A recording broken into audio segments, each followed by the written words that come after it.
Gamitin natin itong filter guys. Ayun na.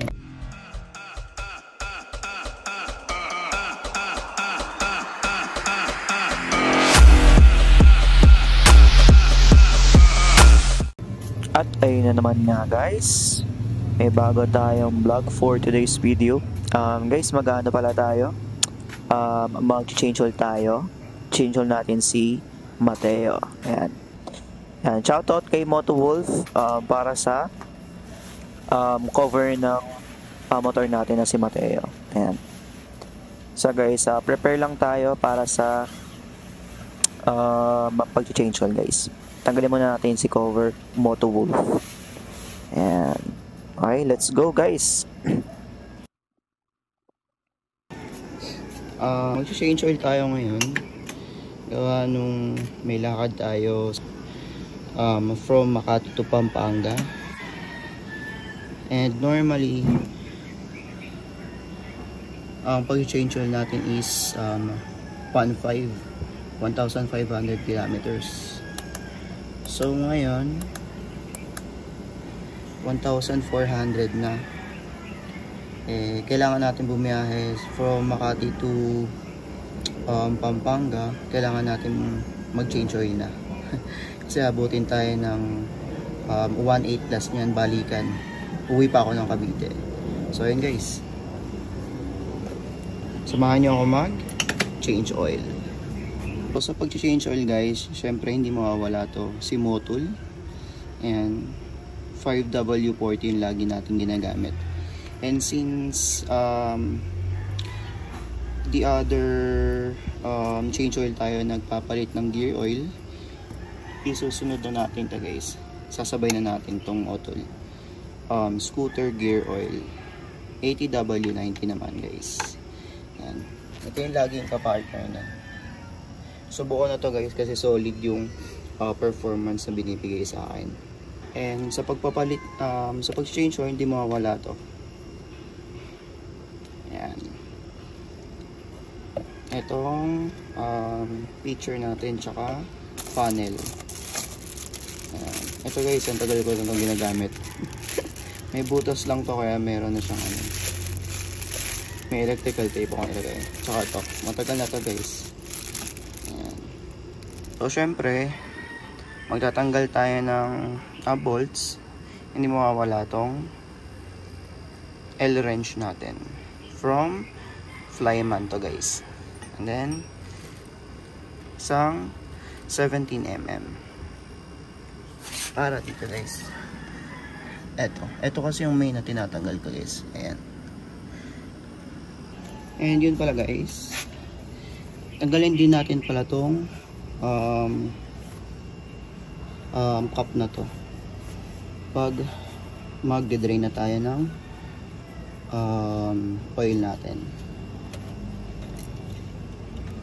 Ito nyo, ganito siya guys. Sa 1.5 na tinakbo natin, ganito siya. Ayan.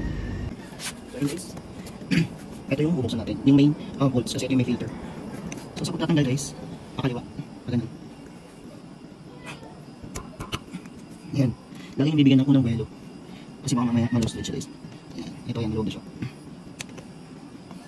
Pwede mo na siyang kamayin. Tapos then gamitin natin itong ichel.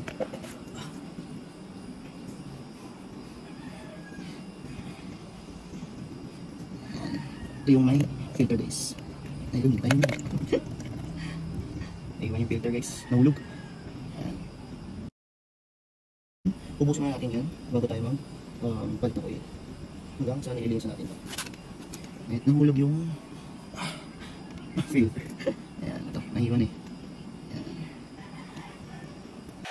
So, habang nag-drain natin yan, dilinisin din natin ito. Ayan, air filter. Ito filter pa. Air filter ito yan. And then, habang nag-drain tayo doon, sabay na natin itong gear oil. So, tatanggalin natin ito. Kasi dito natin, dito pala. And then guys, habang nag-drain tayo ng oil dito, sabay natin itong gear oil. Tatanggalin lang natin guys. And then, ito pala. Ito at saka ito. Sabayan.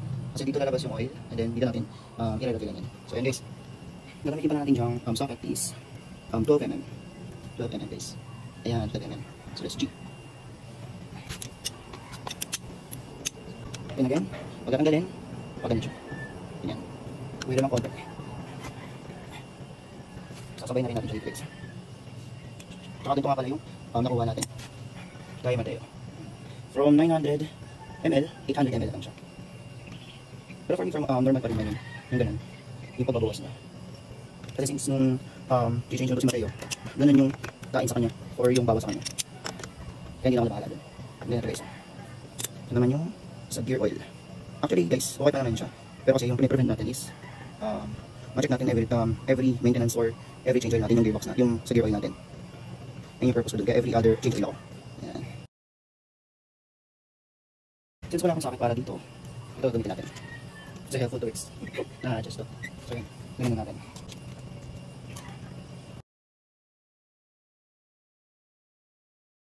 Tsaka huwag na makakalimutan guys ha. Ito, goma, baka makaligtaan nyo. Lagi may goma yan guys ha. So yun, drain muna natin siya. So yun guys, ito yung mga natatay natin. Yan. Ito yung filters, oil. Yan siya, nakaganto yan. Ganyan yung paglalagay niya.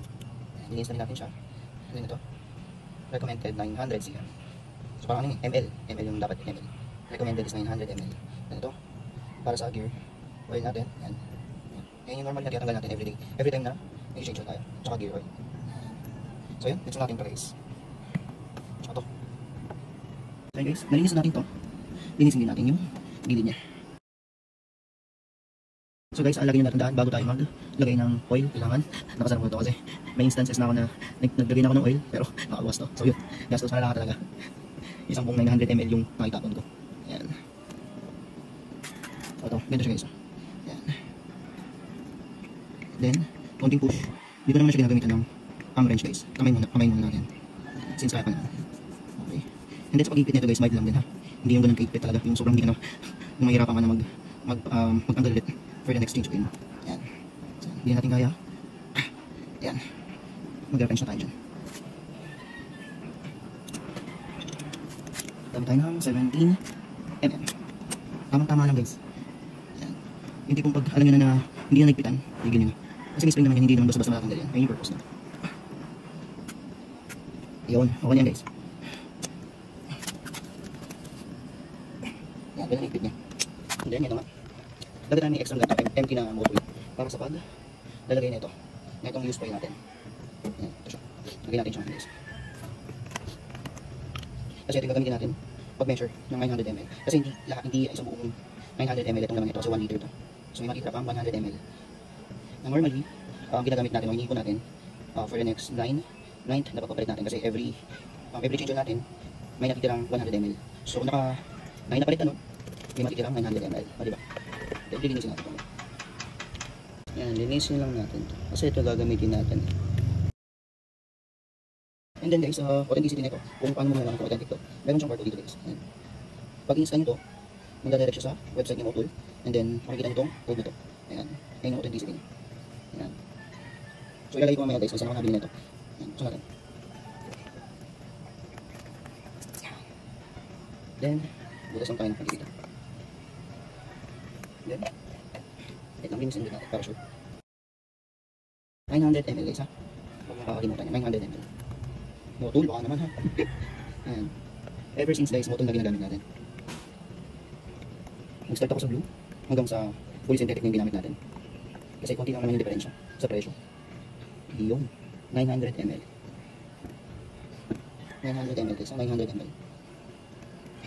So ito, gagamitin natin siya. O ipon natin siya hanggang maging 900 ml din siya. Okay, bilinisin natin dito.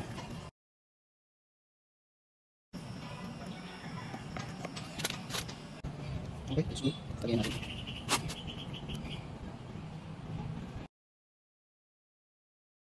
So habang sinisimot natin yan, isunod natin yung gear sa gearbox.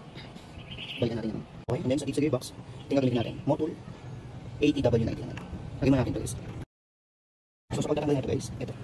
At mo lang itong dulo, itong tip. Yan. Yan lang siya. And then, lagyan natin dito. Isang buo natin ito ilalagay guys ha. Kasi sakto lang yan dito sa gearbox na. Sa gear natin. Sa gear natin. Isang buo yan. Ito yung natin kailangan ng panel kasi nakaano na naman na siya.